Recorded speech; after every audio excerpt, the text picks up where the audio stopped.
Do you realize that the God of the universe wants to spend time with you? I want to talk to you about it in your morning cup of inspiration.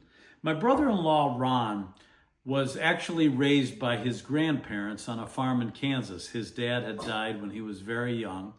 And he said that when he was a kid, his grandfather would often come pulling up alongside of him in his pickup truck, and he'd say, "Hey, you want to be with me today?" And my brother-in-law would say, "Well, where are you going?"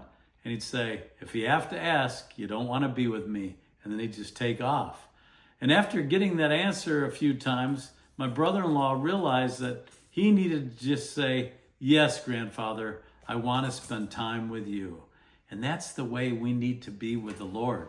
He wants to be with us. We read in Luke chapter 5, verse 16, that Jesus would often withdraw himself alone to pray, to be with God. So Jesus would pull away from the crowd to make time for God, his Father. And he was giving us that example that we need to spend time alone with God.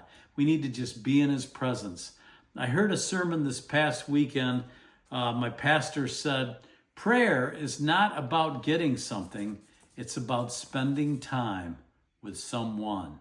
And that someone that we need to spend time with is the Almighty God. He will give us wisdom, he will guide us, and he will help us.